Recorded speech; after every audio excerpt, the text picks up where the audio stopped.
안녕하세요. 느린 밤 잠드는 이야기입니다. 오늘 밤 우리가 함께 거닐어 볼 곳은 기이하고도 아름다운 옛 이야기, 김시습의 금오신화입니다. 이승과 저승의 경계를 넘어선 애틋한 사랑, 그리고 현실과 꿈이 몽환적으로 얽히는 신비로운 밤의 기록들. 창백한 달빛 아래 호련히 나타난 영혼들의 슬프고도 아름다운 이야기가 오늘 밤 여러분을 깊고 아득한 꿈결 속으로 안내할 것입니다. 하루 동안 짊어졌던 현실의 무거운 짐들은 저 서늘한 밤바람에 모두 날려보내고 이제 현실의 시간은 잠시 멈춘 채 신비로운 이야기에 귀를 기울여 보세요.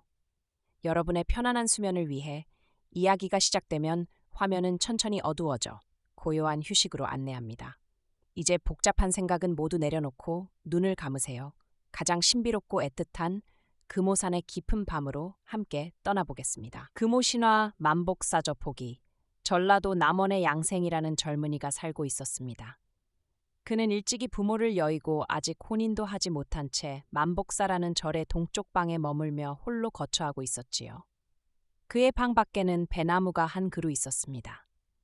마침 바야흐로 봄이 되어 배꽃이 흐드러지게 피어나니 마치 옥으로 깎아 만든 나무의 하얀 은가루가 소복이 내려앉은 듯 눈부셨습니다. 달이 밝게 떠오르는 밤이면 양생은 그 배나무 아래를 서성이며 낭랑한 목소리로 시를 읽곤 했습니다.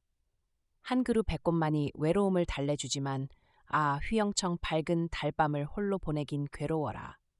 젊은 이 몸 홀로 누운 호젓한 창가로 어느 곳에 고운님이 퉁소를 불어주는가. 외로운 비취새는 짝을 잃고 홀로 날아가고 짝 잃은 원앙새는 맑은 강물에서 논이는데 네 집에서 기약이 있어 바두가를 두드리는가.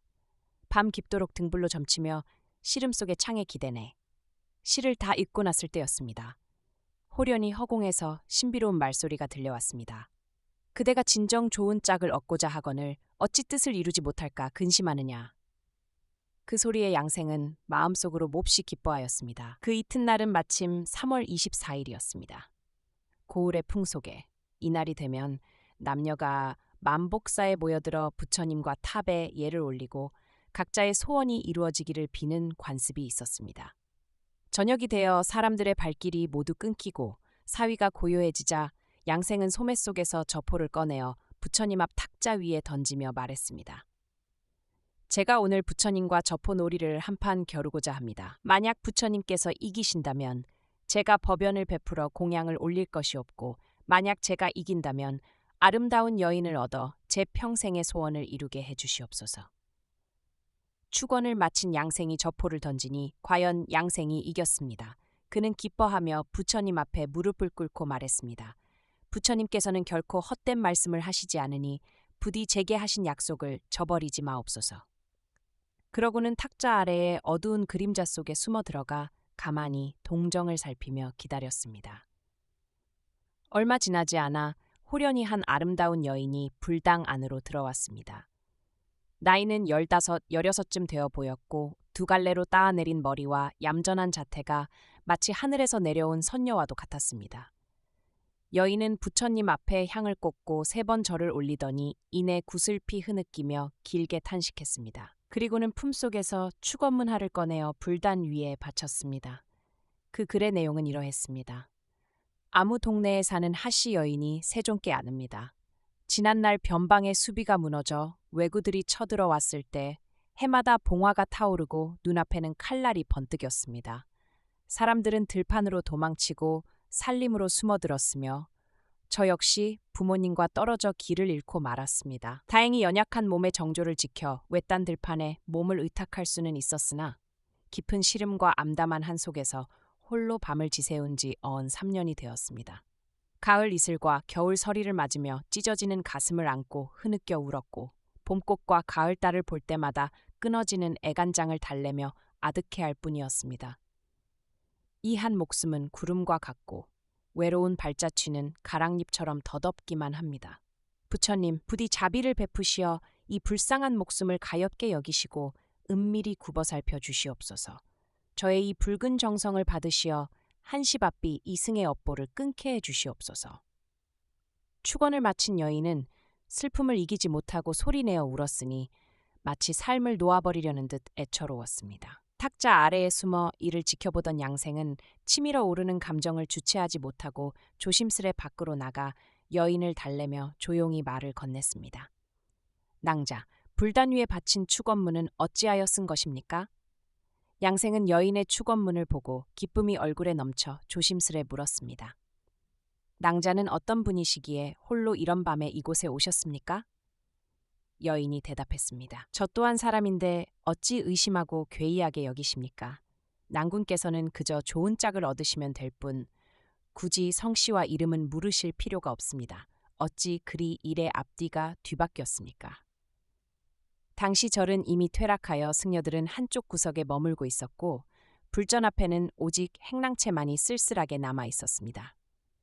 행랑 끝에는 아주 좁은 판잣방이 하나 있었는데 양생이 여인을 이끌고 그곳으로 들어가니 여인도 조금도 꺼리지 않았습니다. 두 사람은 그곳에서 서로 정을 나누며 밤을 보냈는데 그 모습이 여느 사람들과 조금도 다르지 않았습니다.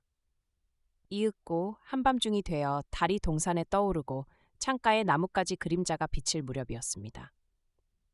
호련히 바깥에서 발걸음 소리가 들려오자 여인이 물었습니다. 누구냐?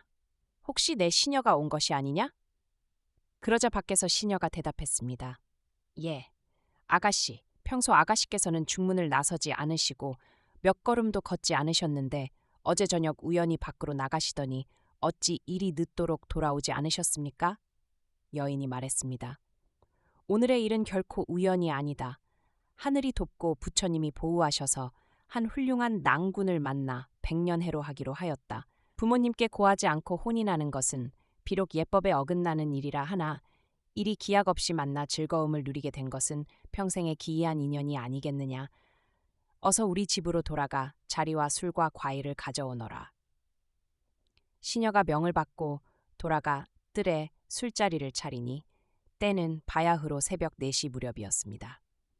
차려놓은 상과 그릇들은 소박하고 무늬가 없었으나 술과 음식의 향기는 결코 인간 세상의 맛이 아니었습니다. 양생은 마음속으로 기이하게 여겼지만 여인의 말과 웃음이 맑고 아름다우며 몸가짐이 여유롭고 우아하였기에 필시 귀한 집안의 처녀가 담장을 넘어 밥마시를 나온 것이라 생각하고 더는 의심하지 않았습니다. 술잔이 돌자 여인은 시녀에게 노래를 부르며 술을 권하게 하고 양생에게 말했습니다. 이 아이는 옛 곡조만 부를 줄 아니 청하건대 낭군께서 친히 시 한 수를 지어 흥을 돋우어 주심이 어떠하옵니까? 양생이 흔쾌히 응하며 이내 시 한 수를 지어 시녀에게 부르게 하였습니다. 차디찬 봄바람에 비단 적삼은 얇고 타오르는 향로 앞에서도 애간장은 끊어지네. 저무는 산엔 먹구름이 짙게 깔리고 외로운 이부자리에 짝 없이 누워 피리만 부노라. 덧없이 흘러가는 세월이 아쉽기만 하여 마음속 깊이 시름만 가득하네. 등불은 깜박이고 은병풍은 짧은데 홀로 눈물 지으며 뉘에게 속마음을 털어놓으리. 기쁘다. 오늘 밤 훈훈한 봄바람이 불어오니 오랜 세월 품어온 천고의 한을 깨뜨리네. 나지막한 노랫소리에 은술잔을 기울이며 지난날 외로운 객창에서 잠 못 이루던 날들을 떨쳐버리네. 노래가 끝나자 여인이 애틋한 기색으로 말했습니다. 지난날에는 인연이 어긋나 옛 약속을 잃었사오나 오늘 이곳에서 다시 만나게 되었으니 어찌 하늘의 다행이 아니겠습니까? 낭군께서 만약 저를 버리지 않으신다면 끝까지 아내의 도리를 다하겠사오나 만일 제 소원을 저버리신다면 영원히 구름과 진흙처럼 떨어져 다시는 만나지 못할 것입니다. 양생은 이 말을 듣고 가슴이 벅차오르며 답했습니다. 어찌 낭자의 말씀을 따르지 않겠소? 그러나 여인의 태도가 왠지 예사롭지 않아 양생은 속으로 유심히 지켜보고 있었습니다. 어느덧 달은 서쪽 산봉우리에 걸리고 외딴 마을에서는 닭 울음소리가 들려왔습니다. 사찰의 새벽 종소리가 울리며 희미하게 날이 밝아오려 하자 여인이 시녀에게 말했습니다. 아이야, 자리를 거두고 먼저 돌아가거라. 2년 따라 왔다가 2년 따라 사라지니 어디로 가는지 알 수가 없구나. 그리고는 여인이 양생을 보며 말했습니다. 인연이 이미 정해졌으니 함께 손을 잡고 가시지요. 양생이 여인의 손을 잡고 마을 길을 지날 때 울타리에서 개가 짖고 길가에 사람들의 왕래가 있었습니다. 하지만 행인들은 양생이 여인과 함께 가는 것을 전혀 보지 못한 채 그저 양생에게만 물었습니다. 양생은 아침 일찍 어디서 돌아오는 길인가? 양생이 대답했습니다. 마침 만복사에서 술에 취해 자다가 옛 친구의 집으로 가는 길이네. 아침이 되자 여인은 이슬이 촉촉하게 맺힌 풀숲 사이로 양생을 이끌었는데 그곳은 사람의 발길이 닿지 않는 거친 길이었습니다. 양생이 물었습니다. 어찌하여 사시는 곳이 이토록 험합니까? 여인이 대답했습니다. 외로운 여인의 거처가 본래 이렇답니다. 두 사람은 마침내 계령동이라는 곳에 이르렀는데 들판은 쑥대밭으로 덮여 있고 가시덤불이 하늘을 찌를 듯했습니다. 그곳에 작지만 매우 아름다운 집이 한 채 있었는데 여인이 양생을 맞이하여 함께 안으로 들어가니 이부자리와 장막이 어젯밤 차려놓았던 것처럼 아주 단정했습니다. 양생은 그곳에 사흘 동안 머물며 평생의 기쁨을 누렸습니다. 시녀는 아름다웠으나 영악하지 않았고 그릇들은 깨끗하였으나 화려한 무늬가 없었습니다. 양생은 마음속으로 이곳이 인간 세상이 아닐지도 모른다고 생각했지만 여인의 정이 워낙 깊고 두터워 다시는 자기 집으로 돌아갈 생각을 하지 않았습니다. 이윽고 여인이 양생에게 말했습니다. 이곳에서의 사흘은 인간 세상의 3년과도 같습니다. 낭군께서는 마땅히 집으로 돌아가 생업을 돌보셔야 합니다. 여인은 이별의 연회를 베풀었습니다. 양생이 슬퍼하며 물었습니다. 어찌 이리 이별이 빠르단 말입니까? 여인이 답했습니다. 다시 만나 평생의 소원을 다할 것이니 오늘 이 누추한 곳에 오신 것도 필시 전생의 인연일 것입니다. 이웃과 친척들을 만나보심이 어떠합니까? 양생이 허락하자 여인은 즉시 시녀에게 명하여 네 이웃을 불러 모으게 했습니다. 첫째는 정씨, 둘째는 오씨, 셋째는 김씨, 넷째는 유씨였습니다. 이들은 모두 귀한 집안 출신으로 여인과 한 마을에 사는 친척이자 처녀들이었습니다. 성품이 모두 온화하고 풍치가 예사롭지 않았으며 글에 밝아 저마다 이별을 아쉬워하며 시를 지어 읊었습니다. 정씨는 구름 같은 머리채를 쓸어 올리며 탄식하듯 읊었습니다. 봄밤의 꽃과 달, 두 사람의 고운 자태, 봄날의 시름을 안고 세월 가는 줄 몰랐네. 비익조처럼 나란히 날지 못함이 한스러우니 쌍쌍이 푸른 하늘을 춤추며 날아보았으면 한바탕 봄날의 심사는 이미 속절없고 적막한 빈산에서 몇 밤이나 지새웠던가. 연약하고 애교 넘치는 오씨가 이어서 읊었습니다. 해마다 제비는 봄바람에 춤추는데 애간장 끊는 봄마음은 헛되이 되었네. 한층 누각이 푸른 산속에 있고 열리지 가지 끝엔 꽃이 붉게 피었건만 인생이 나무만 못함이 한스러워 젊은 나이 방명함에 눈물이 맺히네. 단정하고 엄숙한 김씨가 앞에 시들이 너무 비루하다 꾸짖으며 낭랑하게 읊었습니다. 맑은 흥이 다하지 않아 아직 돌아갈 수 없으니 새로운 말로 새 노래를 지어보네. 몇 년이나 티끌 묻은 구름머리를 지녔던가 오늘 사람을 만나 환하게 웃어보네. 이 신성한 경계를 인간 세상의 가벼운 이야깃거리로 떨어뜨리진 마세. 마지막으로 소박하고 옅은 화장의 유씨가 옅은 미소를 지으며 읊었습니다. 아씨는 이제 낭군과 짝을 지었으니 하늘이 정한 인연의 정이 깊고 향기롭네. 월아노인이 이미 금슬에 붉은 실을 묶어주었으니 이제부터는 기러기 불빛처럼 서로를 마주하리라. 여인이 그 시에 감동하여 자리에서 일어나 화답했습니다. 좋게도 한마음으로 쌍쌍이 매듭을 맺었으니 둥근 부채처럼 버려진다며 맑은 가을을 원망치 마오. 양생 또한 글에 능한지라 그 시들의 고상함에 탐복하며 즉시 시를 지어 화답했습니다. 인생의 만남은 정녕 인연이 있으니 모름지기 큰 잔을 들어 취토록 마셔보세. 낭자는 어찌하여 가을바람에 둥근 부채처럼 버려질 거라 가벼운 말을 하시오. 세세생생 배필이 되어 꽃 앞이나 달 아래에서 서로 논일어보세. 술자리가 끝나고 서로 헤어질 무렵 여인이 은그릇 하나를 내어 양생에게 주며 말했습니다. 내일 부모님께서 보련사에서 저를 위해 제를 올리십니다. 만약 저를 버리지 않으신다면 길가에서 기다리셨다가 함께 절로 가 부모님을 뵙는 것이 어떠합니까? 다음 날 양생은 약속대로 은그릇을 들고 길가에서 기다렸습니다. 과연 큰 귀족 집안에서 죽은 딸의 대상을 치르기 위해 수많은 수레와 말을 이끌고 보련사로 올라가고 있었습니다. 길가에 서 있는 서생이 딸의 무덤에 묻어둔 은그릇을 들고 있는 것을 본 부모가 놀라 연유를 묻자 양생은 여인과의 약속을 모두 털어놓았습니다. 부모가 감격하며 말했습니다. 내게 오직 딸 하나가 있었는데 지난번 왜구에 날릴 때 목숨을 잃고 말았소. 미처 장례도 치르지 못하고 계령사 근처에 임시로 묻어둔 채 오늘 대상을 맞아 명복을 빌고자 왔소이다. 그대가 약속한 바가 있다면 내 딸이 올 때까지 기다려주되 부디 놀라지 마시오. 시간이 되자 과연 시녀를 거느린 여인이 사뿐사뿐 걸어왔습니다. 두 사람은 기뻐하며 손을 잡고 절로 향했습니다. 여인이 흰 휘장 안으로 들어갔으나 친척과 승려들의 눈에는 보이지 않았고 오직 양생의 눈에만 보였습니다. 양생이 부모에게 여인이 함께 음식을 들자고 한다고 전하니 숟가락과 젓가락 부딪히는 소리가 인간 세상과 똑같이 들렸습니다. 부모는 눈물을 흘리며 양생에게 휘장 곁에서 함께 자도록 권했습니다.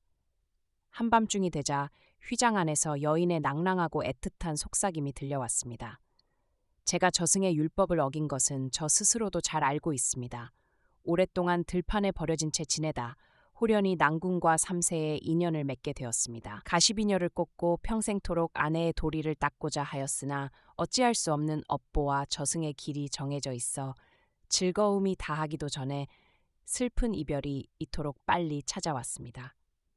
한번 헤어지면 다시 만나기 어려우니 이별을 앞두고 마음이 처참하여 무슨 말을 해야 할지 모르겠습니다. 혼을 떠나보낼 때 울음소리가 끊이지 않더니 문 밖에 이르러 은은한 이별의 노래만 남겼습니다. 저승에 운수 한계가 있으니 참담하게 이별하네. 바라건대 나의 낭군 행여 날 잊지 마오. 남은 소리마저 점차 아득하게 흩어졌습니다. 양생 또한 여인이 귀신인 줄을 알고 더욱 상심하여 여인의 부모와 머리를 맞대고 통곡했습니다. 부모가 양생에게 말했습니다. 내 딸에게 밭 며칠 안과 노비 몇 명이 있으니 그대는 이것을 쉼표로 삼아 부디 내 딸을 잊지 말아주시오.